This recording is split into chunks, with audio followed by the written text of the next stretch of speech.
BJP 3 चुनावी राज्यों राजस्थान, मध्य प्रदेश और छत्तीसगढ़ में जीत को पक्का करने के लिए नए और कड़े प्रयोग करने के मूड में है। यही वजह है कि जहां बीजेपी अपने सांसदों और केंद्रीय मंत्रियों को विधानसभा चुनाव में उतार रही है, तो वहीं शिवराज सिंह चौहान, वसुंधरा राजे और रमन सिंह जैसे क्षेत्रीय नेताओं के दबाव के आगे झुकने को भी तैयार नहीं है। बीजेपी के सामने कर्नाटक की हार का सबक भी है, जहां बीएस येदियुरप्पा को सीएम पद से हटाने का खामियाजा उठाना पड़ा। ऐसे में लोकसभा चुनाव के ठीक पहले होने वाले इन राज्यों में बीजेपी फूक फूक कर कदम रख रही है। नमस्कार, मैं हूं मैत्रेयी और आप देख रहे हैं TV9 मध्य प्रदेश छत्तीसगढ़। मध्य प्रदेश, छत्तीसगढ़ और राजस्थान में इसी साल विधानसभा के चुनाव होने हैं और बीजेपी ने प्रधानमंत्री मोदी के चेहरे के साथ चुनाव में जाने का ऐलान किया है। नरेंद्र सिंह तोमर, प्रहलाद सिंह पटेल, फग्गन सिंह कुलस्ते जैसे केंद्रीय मंत्रियों समेत सांसदों को विधानसभा का टिकट थमाकर बीजेपी ने संदेश दिया है कि उसके पास राज्य में सीएम चेहरे की कमी नहीं है। ऐसे में अगर बीजेपी सीएम को लेकर मध्य प्रदेश में नो रिपीट फॉर्मूला अपनाती है तो शिवराज सिंह चौहान को केंद्र की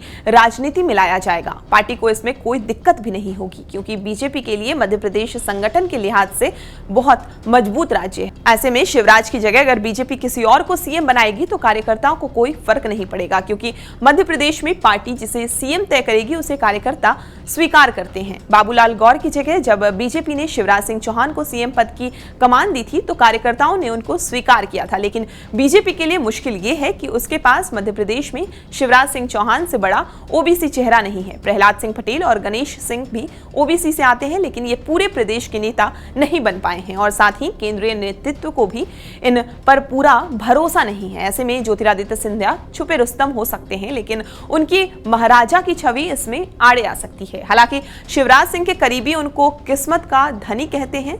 2018 में जब उनके नेतृत्व में पार्टी को हार मिली तब भी पार्टी ने उनको फिर सीएम बनाया। लोग कहते हैं कि विषम परिस्थितियों में हार ना मानना शिवराज सिंह की काबिलियत है। इसी काबिलियत के चलते शिवराज सिंह ने मध्य प्रदेश में अपनी विरोधियों को एक एक करके साइडलाइन किया और संगठन और सरकार पर इतने लंबे समय तक पकड़ बनाए रखी। छत्तीसगढ़ की बात करें तो बीजेपी को यहां भी नो रिपीट फॉर्मूला लागू करने में कोई दिक्कत नहीं आएगी। आज छत्तीसगढ़ में बीजेपी चेहरे की कमी से जूझ रही है। रमन सिंह 3 बार मुख्यमंत्री भले ही रह चुके हैं, पार्टी उन्हें बड़े नेता के तौर पर देखती है, लेकिन सीएम फेस नहीं।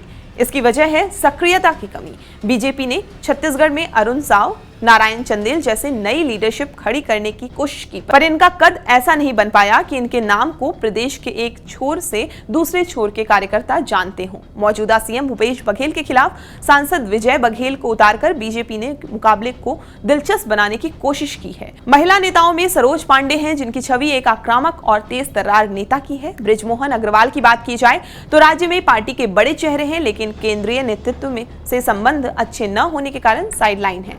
ऐसे में अगर राज्य में सरकार बनती है तो पार्टी को नया चेहरा लाना पड़ेगा।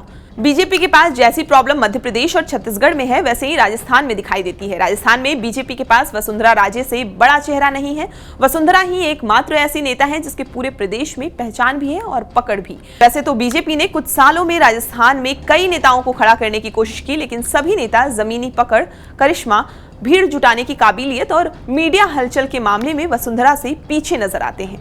राजस्थान में बीजेपी के पास वसुंधरा के कद का कोई नेता नहीं है जो पार्टी को राजस्थान में एक छोर से दूसरे छोर तक वोट दिलाने की हैसियत रखता हो। ऐसे में बीजेपी आलाकमान भी जानता है कि वसुंधरा के बिना राज्य में पार्टी जीत की दहलीज पर नहीं पहुंच सकती। लिहाजा पार्टी उनको कैसे साथ लेकर चलेगी, ये बड़ा सवाल है, क्योंकि वसुंधरा को नाराज करने से 2024 का चुनाव फंसने का भी डर है। बीजेपी के स्थानीय नेताओं की तमाम कोशिशों के बाद भी वसुंधरा कमजोर नहीं हुई है। इसकी वजह है पार्टी और जनता का बड़ा वर्ग वसुंधरा के साथ मजबूती से खड़ा है।